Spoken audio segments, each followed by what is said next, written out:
Right now, AI development looks something like this. A human types a prompt into a terminal, and an AI agent types back. It feels transformative if you're a solo developer on a side project. But for a team shipping software across an entire organization, this synchronous workflow hits a wall. You cannot sit in front of a screen babysitting agents through 40 tasks across 8 projects, one at a time, 8 hours a day. Contrast that with Stripe's internal agent system, Minions. In early 2026, they revealed that these agents were producing over 1,300 pull requests per week, fully unattended.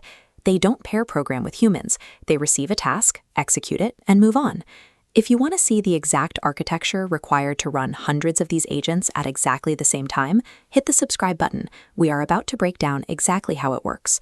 Stripe proved that current models are already capable enough to handle the workload. The constraint has shifted to the infrastructure required to dispatch, monitor, and collect results from hundreds of concurrent agent sessions without the system crashing. To understand why building this infrastructure is so urgent, we have to look at the math. A senior software engineer costs roughly $6.50 for every minute of loaded compensation. This split-screen chart compares that human cost against the execution cost of a single AI agent session. Depending on the complexity of the task, an agent costs between 3 and 25 cents per minute. This represents a 15 to 100 times cost differential, the largest economic arbitrage opportunity in the history of software engineering. Capturing this advantage requires organizations to move past the single-agent terminal model. They need to build a highly automated industrial-scale execution environment. They need to build a forge. The foundational architecture of the forge relies on the fire-and-forget paradigm. This is the technical separation of human intent from machine execution.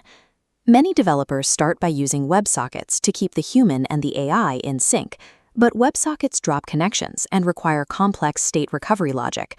At scale, that fragility limits parallel efficiency. The system uses an HTTP post request for task dispatch. The server returns an instant 202 accepted response, starting work in the background. The human freely navigates away. For monitoring, server-sent events provide a lightweight one-way log stream from the database. Combining low-tech asynchronous dispatch with simple log observation avoids the most common communication failures. This setup allows the system to manage 50 distinct agents simultaneously. Of course, routing every simple text change through an expensive, reasoning-heavy model like Claude destroys the economic arbitrage. The system must intelligently route the work based on the task's complexity. Looking at this routing tree, we see a process called multi-runtime dispatch. An internal classifier reads the task and assigns it to the ideal pipeline. Deep reasoning goes to Claude, while simple text transformations are routed to a free local Llama instance. High volume creates risk. To prevent unattended agents from making destructive changes, the forge uses a permission callback. Safe tools are auto-approved. Dangerous tools pause the agent at a red gate, waiting for a human database approval click before execution continues.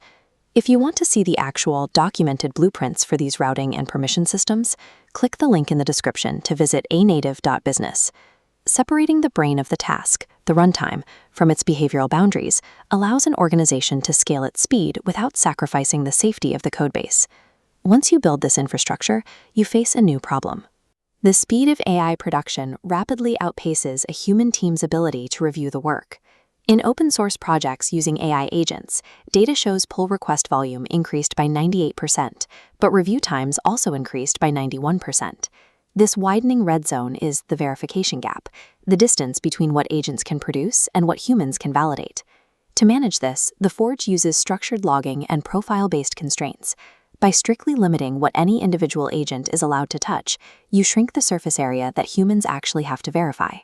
In a mature AI-native organization, the operational bottleneck shifts toward the human element, the time required to read, verify, and trust the machine's output. The immediate roadmap to total autonomy focuses on eliminating the cold start problem. Instead of booting up a fresh agent for every task, the system will use persistent agent sessions that maintain code-based context across multiple jobs. We will also see the implementation of fully sandboxed execution environments. This allows agents to execute and test their own code in isolated containers without ever touching the host system. Hundreds of billions of dollars in data center investments are driving down global compute costs exponentially, while agent capabilities compound year over year. The single terminal chat window is already a relic of the early AI era. Companies investing in the Forge architecture today will achieve a scale and cost efficiency that traditional software teams cannot mathematically compete with. Read Chapter 4 of the blueprint directly at anative.business, and make sure to subscribe to the channel for more deep dives into AI native engineering.